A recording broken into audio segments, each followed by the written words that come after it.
Hey everyone, this is Jack Bourne, founder of Deadline Funnel. Listen, if you've been an entrepreneur for any length of time, I'm sure you've heard this saying, you need to stop working in your business and start working on your business. Sounds great, right? But okay, exactly how do we do that?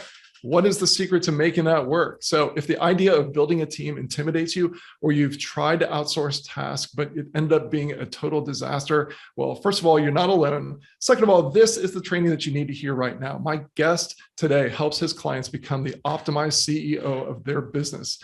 He helps online course creators and coaches create more profit, more impact with less hustle. He's the host of the Art of Online Business podcast, one of my faves, which has hit 550 episodes and over 8 million downloads. Rick resides in San Diego, California. He loves spending time with his family and taking his daughter, Maya, to the beach. Please welcome Rick Mulready. Jack, what's up, my man? Thanks so much for having me. I really appreciate it. Yeah, awesome to be here. So I am super pumped for this topic because I struggled a long time ago. I don't want to make this about me, but I struggled many years ago with outsourcing. I read the 4-Hour Workweek. I'm like, right, I'm going to hire some people on the other side of the world for $4 an hour. And it was a total disaster. But after I figured some things out and I'm speeding through the change, having a team and being the CEO of my business and acting like the leader and the CEO has completely changed the trajectory of my business, the quality of my life, and honestly, the bank account. So let's talk about this. This is what you teach people how to do. So where do you want to start? I'm really curious, like when you hired, overseas help VA, for example, early on, did you think it was cool? Did you think it was like, this is something I need to do because I read it in the 4-Hour Workweek. And so hey, I'm running a business or I'm starting a business or what have you. Was that the feeling for you? Yeah. I mean, okay. So there was an aspect of this is going to be amazing because I'm going to outsource like pretty much everything. I was looking around just like Tim Ferriss. I'm like, okay, I'm going to outsource that and that and that. But, so there was that, but also there was the aspect of, oh, wow, I'm going to be able to scale my business. Like this is going to be the answer. And, nothing against Tim, but just there were some key components that were missing, at least for me. And the answer wasn't go hire labor at the lowest price per hour. That just didn't work for me for a lot of reasons that I'm sure we'll cover. But the concept, credit to him for opening the door, in my mind, to the opportunity of, look, if you cannot be the lone wolf, you're not going to be able to get to where you want to go just doing this all on your own. So you need to have people helping you. It's just kind of the specifics of how we do that we really want to get into and figure out. Yeah, it's one of those things where, so I'm in year 8 of the business, and I asked you that question about did you feel like it was cool? Because that was my feeling, right? Back, I think it was like latter part of year 1 of my business and latter part of 2014. That's what I thought. I was like, oh, I have to hire an overseas VA in order to, because that's what we do, right? That's what's done in the online world. And I did that, and it was pretty disastrous, not because of them, but because I had no idea what I was doing as an entrepreneur. I had no idea, it's the whole, if I knew then what I know now. Well, back then I was like, I have no idea how to give ownership. I have no idea how to onboard. I have no idea how to actually delegate tasks to somebody the right way in order for it to be truly effective and beneficial for what I was hoping for. And it's part of that. It's one of the hard, I talk to so many really well-established, online entrepreneurs, course creators, coaches, et cetera. And it's that transition from what I call like the day-to-day entrepreneur to the CEO. And as you mentioned in the intro there, Jack, like what I call the optimized CEO. So you're optimizing 3 key areas of your business, like your systems and processes, your sales and marketing, and your mindset. Mindset is really the top of that pyramid, if you will.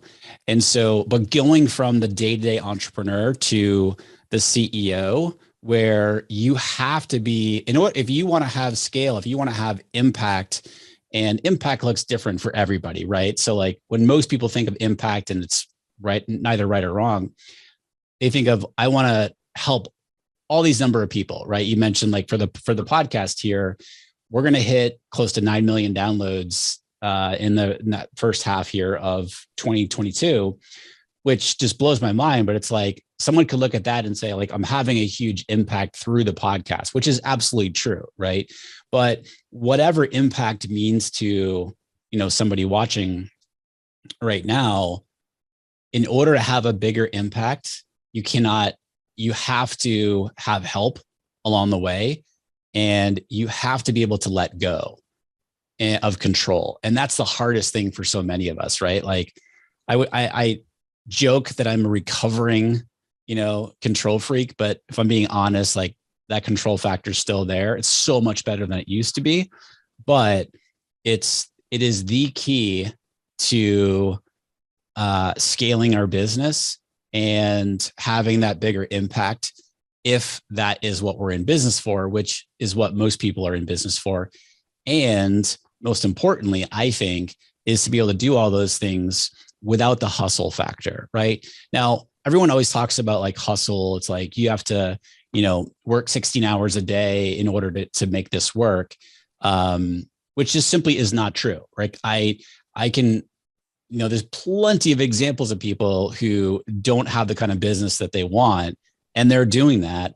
And then I can show you a whole bunch of business owners who are working 15, 20, 25 hours a week with super successful businesses, but they're not doing that by themselves. They have a team in place, and we can take this whatever direction you want to go, Jack. Yeah. So let's jump into, you work with a lot of people who you take from struggling to build a team to now they have a team. And it's not just that they have a team. Like, I think there's another phase beyond that of, okay, I have the team, but I've given agency to my team to actually run the show. And we'll get to there eventually. What do you see are some of the mistakes that people are making that anyone watching this can grab onto and say, okay, I can change this, and I can change that, and I can change this other thing, and start to do things right? One of the biggest things I see is that people start hiring too late. They start looking at, it's almost too late to bring somebody. I mean, it's never too late, right? But they think like, oh, I need this person. I need this help right now, or I need help in such and such area in the business. I need to go find that person. Well, let's not try to let it get to that point before we bring somebody on to try to help with that, whatever that area of the business is. So we, as an optimized CEO, need to be looking down the road, and we need to be building our business now for what we want it to be, whatever that is. And, a lot of people, that's talked about a lot. It's like, oh, sounds great. Like always be looking ahead, et cetera. But you should always be looking at the business, like where it is now, like short-term thinking and long-term thinking. And so it's like, okay, where do I balance what I'm able to afford, to pay somebody right now, and also plan ahead. So that's one of the biggest things that I see, is that people start hiring too late for whatever role that they're looking for help on. The other thing is that they think that they have to hit a certain revenue number in their business before they start hiring somebody. So it's kind of aligned with that. But the question that people are asking is, at what point is it, should I start thinking about bringing on, an integrator or whatever, a bookkeeper, whatever it might be. So they think it's sort of like cut and dry of, okay, when I've reached this number in my business, now it's time to start thinking about hiring, said role. The other thing that I see is people have been, quote unquote, burned before and had terrible experiences with people that they've hired. So now they have this huge fear that if they hire again, it's just going to be repeated. And so it's like, okay, well, I don't want to go through that again. So I'm just going to sit over here and suffer some more, because, your brain is saying it's protecting you from not having that experience again, which I totally get. I'm sure that you've had experience there where you're like, oh, I don't want to go through that again. Like, I've had that so many times over the past 8 years, but it's like when we can recognize, you know what, every time, and it's a little bit cliche, but it's super, super true. As long as you're learning from each experience along the way, it gets better. And then you hire somebody and they just knock it out of the park, right? And you're like, holy cow, this is what's been possible all along. Yeah. And so yeah, and we can get more specific there, but those are the big things that I see happening in businesses, both who are just starting to hire and also people who have successful businesses and teams already and looking to hire some more. Quick story, in my accelerator coaching program, I've been working with this one person now for a few years. And we were at one of my, I was hosting a retreat here in San Diego for the program. And during one of the breaks, they, it's husband and wife, business partners, they came up and we were mapping something out on one of the big Post-it pads at the front of the room. And they were asking about hiring. Like they were trying to get out of the weeds of the day-to-day of the business. And I said, for where you're at in the business, for the team that you have and where you want to take things, they were already doing 7 figures in their business. I said, you need an integrator in your business. You know, it's the integrator term, Gino Wickman from Rocket Fuel and from, I'm totally blanking on the book, Jack. It's behind me back here. I'm totally blanking on the name. That's all right. It's like the operating Bible for your business, and I'm totally blanking on it. And so anyway, so the integrator is kind of the right-hand person to the CEO, right? So the CEO is the what and the why person, and the integrator is the how. Integrator takes care of the implementation. And so anyway, this person was really apprehensive around hiring an integrator. There was mindset around the amount of money they were going to have to pay. So investing in an integrator. The husband was the data and the numbers person, kind of the CFO of the business. So, they were a little bit apprehensive. Long story short, is they said, okay, we're going to do this. They found an amazing integrator really, really quickly. And, to now they're few $1 million business. And she's self-described addicted to hiring, like just loves it because of the type of team and business they have set up through that key hire that they brought on. And so it was working through that fear of, I'm going to have to invest quite a bit in bringing this person on. But we always have to be looking at what's the ROI of hiring whatever person that you're going to bring on the team. And I'm not always talking necessarily about revenue. Like, yes, we want to return on our investment money wise, but maybe it's a return on time. Maybe we hire somebody and it gives us as the CEO, 10 hours a week back. That's a lot of time that you can be using for whatever you want to be doing. More, CEO actually related activities, things that are actually moving the needle in your business. Maybe it's playing guitar, like in the background there of you. Maybe it's surfing. Maybe it's hanging out with your kids, whatever it might be. At least you're getting an ROI on your time, which is super, super valuable, right? And most people aren't looking at hires that way of, I'm going to bring this person on. This is what they're going to be responsible for owning. And the goal here is to be getting this type of ROI from that role. Like that topic right there, we can talk about for hours. Yeah. So there's so many areas that we could go with this, but one of the points that I want to make, my viewpoint on this is that team building and leadership is a skill set. Yeah. And it's not typically something that you learn in school. You're learning math, you're learning English, but no one teaches you, here's how you build a team. Here's how you hire 8 players. Here's how you onboard them. Here's how you lead them. All those sorts of things that I know that we're going to cover, or at least try to touch on. but it's a skill set. And it just like learning how to write a better headline. Okay, well, that's a skill set. Yeah. And the first time that you try to write a headline, it's probably not going to be that great. The first time that you try to hire someone, you might get lucky, but if it doesn't work out, like it's still a skill set and it just takes reps.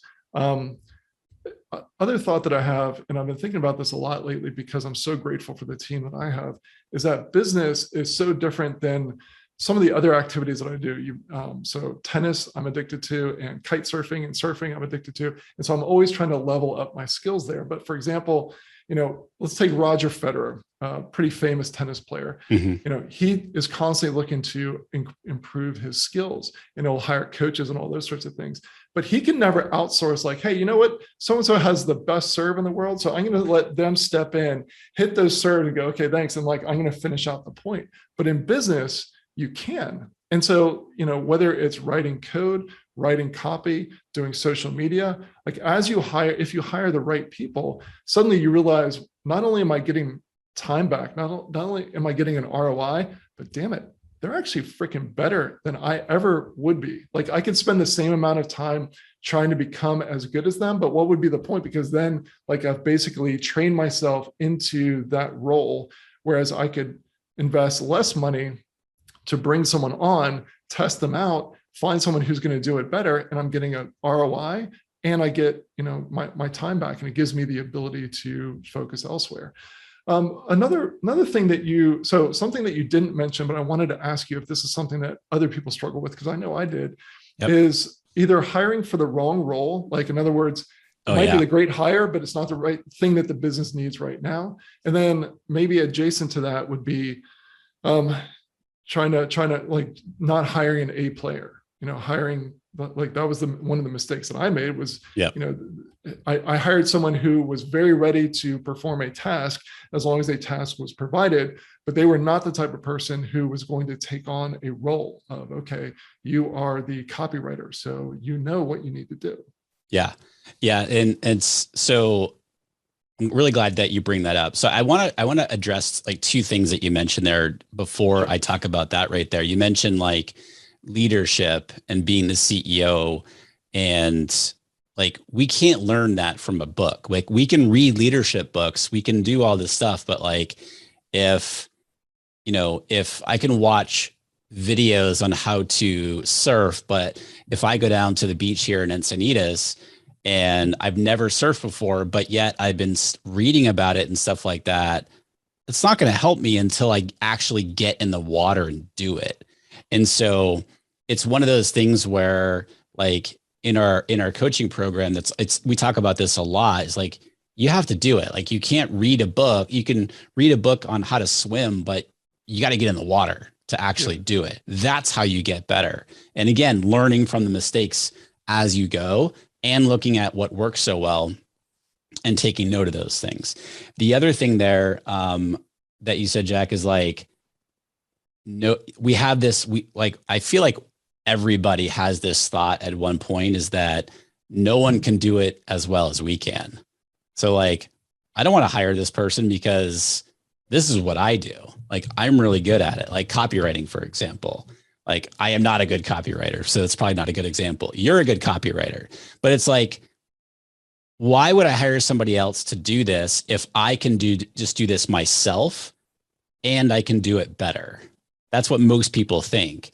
And I think it was Chris Ducker was several years ago was the first time I'd heard this term, like he calls it the superhero or Superman complex or something like that, where it's like, we think we're the only ones that can do something. And so then again, it brings up the fear of like, well, why would I hire somebody to do this? Because I can just do it myself.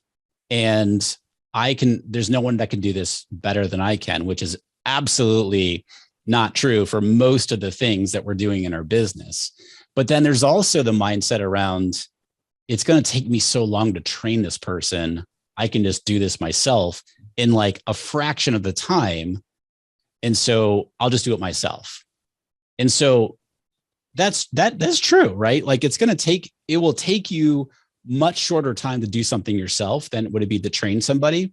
However, you got to look at that over the the long term, right? The compounding time that you do this once and then you do it again and just keep adding that up, as opposed to taking the time to train somebody really, really well. Then they take it over and you don't have to do it anymore. And you mentioned like hiring A players and stuff like that. This is something that I also have made a big mistake on over the years, several times, where I feel like, well, I don't want to invest money into, I try to like nickel and dime it basically. Like, well, I could hire somebody, but, and they're okay, but I don't want to hire the next level person because I don't want to pay that amount. You know what I mean? And it's actually doing yourself a huge disservice by doing that, because if you have a big vision for your business, you want people on your team who are behind your vision, who are aligned with your values, and who are much better than you at whatever area that you're hiring them for. And so it's, don't skimp on hiring. I mean, like the type of people. And you mentioned, Jack, it's like, you know, it's the whole Jim Collins good to great thing. Like, all right, right people, wrong seats, you know, right seat, wrong person. And I was literally just having this conversation. I was auditing somebody's business yesterday, and they were talking about, oh, I brought this person in because I really like them and they have such and such background and they were making this much money in their role. So I wanted to make sure that I'm paying them the same amount of money and bring them in to do whatever, right? It's not the way to do it. What I always recommend people do is like, look at your business. What are the needs in your business?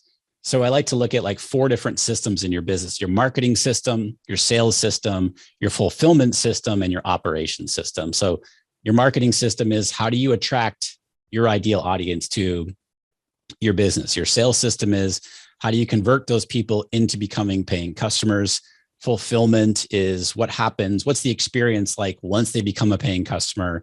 And then operations is, what are the systems and processes in your business that you need to support those 3 other areas of the business, including, you know, and that is going to include your team and stuff like that.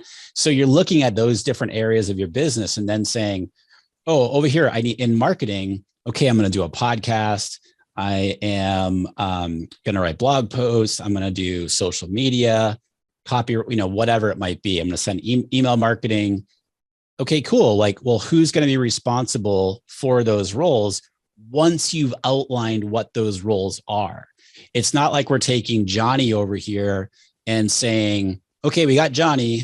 He's okay at these things, but I need this over here done. He's not a great fit, but I like Johnny a lot. Let's move Johnny over here. And that's what most people do, rather than looking at, okay, let's create sort of a rough org chart for the business with just the roles that I need in the business. And for a long time, like, you might be the person on 80% of those roles, but the idea is, as you grow and scale, you become, you know, less of a doer and more of kind of the conductor, if you will, of the business, kind of like a symphony, right? Yeah. And so then once you have the roles out there, then you're looking at, okay, what kind of qualities do I need? What kind of experience would I love to have for such and such role? Then you start plugging people in, whether it's people you need to hire or that you already have on your team. Maybe you have people on your team that aren't the right fit for you, but you've been kind of holding on to them too long. But that's an exercise that I always like to have people do. Yeah. You know, that reminds me of our annual plan includes, you know, some significant investments in really systematizing and doing a lot more on social. Not something that I want to do personally, and not something that I have experience in. So I already know, like, we already have planned on this month, we're hiring a social media manager, because I already know that I need someone who's going to be able to do that. Now, let me circle back and bring up a question for someone who is early in their business, and maybe they're, you know, they don't want to hire someone on the cheap because we just told them not to do that, but they don't have enough money to hire someone permanently on their team as the A player, because it just costs a big investment. Notice I didn't say expense, I said investment. Would you recommend trying to get a portion of that person's time? So hire the A player, but get a fractional part of their time? Or would you recommend something else? It's such a great question. And I've done both, right? So absolutely been in the position where like I need some help, but I really can't afford to invest in a full-time role. And by the way, just to clarify that, a lot of people they think of, like, I come from the corporate background. So I think full-time, I think of, okay, 40 hours a week, benefits, 401k, all that different types of stuff, right? You don't necessarily have to offer health benefits, 401k. A lot of people get scared off from hiring a full-time employee because of, thinking about those things. It doesn't necessarily have to include those things. So just to clarify that.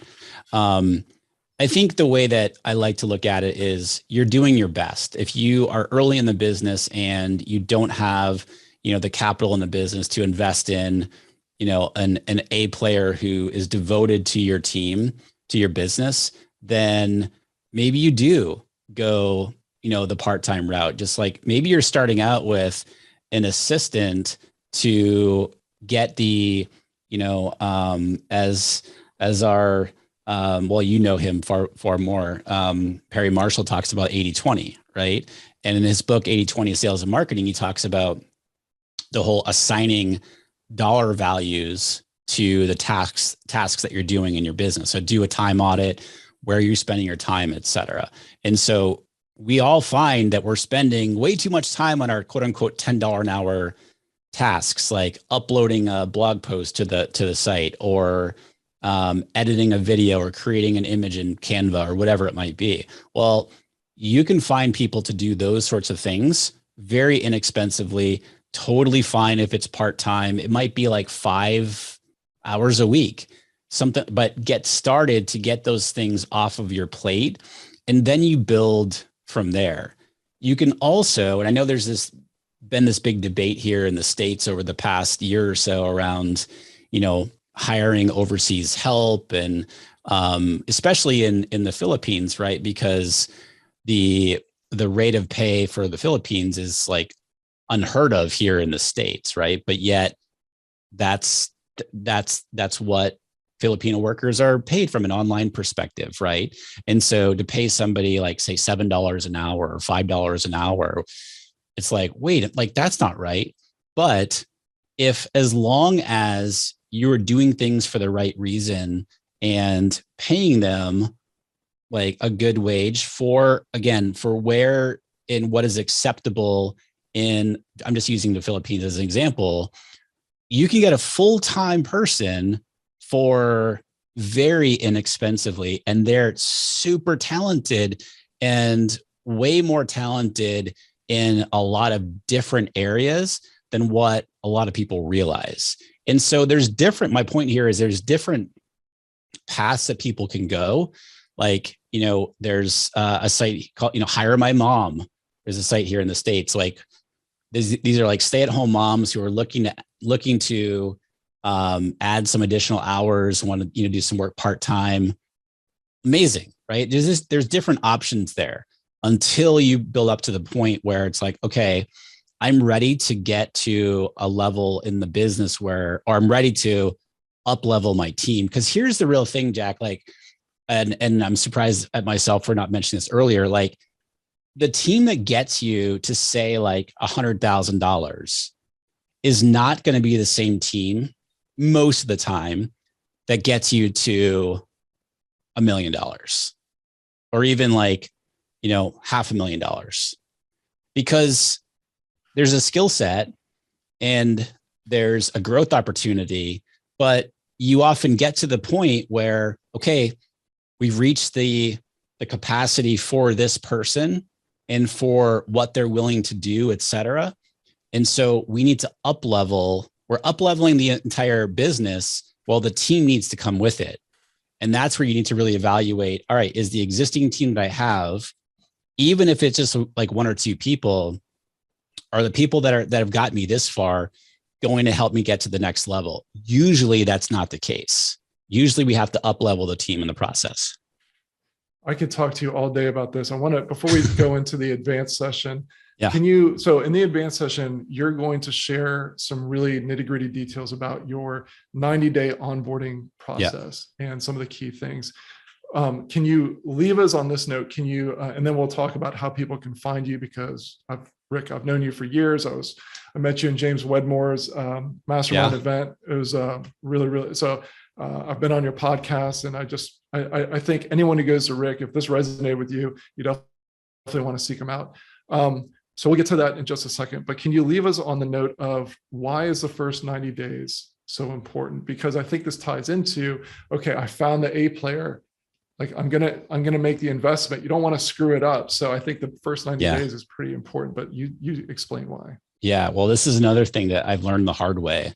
Like that onboarding process, like, so whether it's the A player that you're bringing on, or whether it's somebody that is just sort of filling in the gaps for you, the onboarding process, the indoctrination into the business, into their role, is so critical. That's determining the future success of this person in the business. Because when you don't spend the amount of time, because look, like, I'm of the person, I've done this so many years, so many times over the years, is like, because I know it, I'm like, well, why don't you just know this? Like, just do it, right? But we can't do that. And so it has to be a very sequential process for onboarding. And some people think like, oh, I can just do this in a week or 2 weeks. Like, I look at this as a 90-day process, and there's actual steps along the way that build through the 90 days that are either going to set this person up for long-term success in the business or not. And I've made all the mistakes in the world and had amazing people, and I didn't do the onboarding properly. And either they ended up leaving right away, or they stayed on. I wasn't a good CEO in the process for letting them stay on as long as they did, and they weren't effective in their role. And so the onboarding process is the entire make or break part of, once you bring somebody onto the team, then what happens? So I think that's a great place for us to end this conversation, and we're going to continue it in the advanced session. So you know the deal. There's a countdown right here on the page. Make sure that you upgrade to that advanced session before the time runs out. Now, Rick, why don't you tell everyone, I think you've got a resource that you want to share, but also make sure that you mention again your podcast is one of my favorite ones to listen to. So how can people find you? Yeah, thanks, man. It's the Art of Online Business podcast, right? I don't know if you can see this or not right there. We put out 2 episodes a week, Wednesday and Friday. We're on all the major podcasting platforms. RickMulready.com is my website. I'm on Instagram at Rick Mulready. Shoot me a DM. Let me know that you heard me here. Would love to chat with you. And then, so talking about the hiring process and having steps and, what this looks like to make it as easy as possible. So we use ClickUp in our business as far as project management goes. And, if you're not already, you should be documenting and having SOPs and systems and processes for everything in your business. Well, this is no different, right? So we have an entire process mapped out, step 1, step 2, in the hiring process, getting into that onboarding sequence. And so we've created a template for all of these things in ClickUp that you can take, and I forget how it works it's a template. It's a ClickUp template for you. So you click it and it will duplicate into your own ClickUp. But also, even if you don't use ClickUp, you can take this and put it into Asana or Trello or whatever it is, that Basecamp or whatever it is that you use. So it's rickmulready.com/evergreen summit. And you can download that free template right there. Yep. And we'll make sure that the link is in a button near this video. So join us in the advanced session. We're going to go into detail into that 90-day onboarding process. All right. See you guys over there.